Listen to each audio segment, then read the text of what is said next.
Israel Hamas के बीच भीषण जंग में हमास के लड़ाके इजराइल की सबसे एडवांस सेना को गाजा में नाको चने चबवा रहे हैं और साथ ही इजराइल के उत्तरी फ्रंट पर हिजबुल्लाह लगातार इजरायली सेना के मिलिट्री बेस पर ड्रोन, मिसाइल और रॉकेट हमले कर उसे नुकसान पहुंचा रहा है,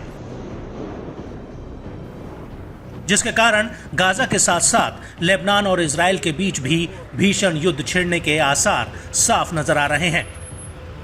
और इसी कड़ी में हिजबुल्लाह ने दावा किया है कि उसने रविवार तड़के योव और कीला बैरेक में इजराइल के मिसाइल और तोपखाने बेस को निशाना बनाया। यह अड्डा इजरायली सेना के वायु और मिसाइल रोधी कमान का मुख्यालय है। अपने एक बयान में हिजबुल्लाह ने कहा कि यह हमला गाजा पट्टी में फिलिस्तीनी लोगों और हमास के समर्थन में और पूर्वी लेबनान के बालबेक शहर पर इजरायली हमले के जवाब में हुआ है। बीते दिन इजरायली हवाई हमले ने बेलबाक शहर के पूर्व में अल आसिरा के पड़ोस में एक घर को निशाना बनाया था, जिसके जवाब में हिजबुल्लाह ने गाजा पट्टी से लौटे गोलानी ब्रिगेड के कीला बैरेक पर 60 से अधिक कत्यूशा रॉकेट की झड़ी लगा दी। इजरायली मीडिया ने भी इस बात की पुष्टि की है कि लेबनान से कब्जे वाले सीरियाई गोलन हाइट्स की ओर से लगभग 50 रॉकेट लॉन्च किए गए थे, जिसमें बताया गया कि उसमें से केवल 4 को इंटरसेप्ट किया गया।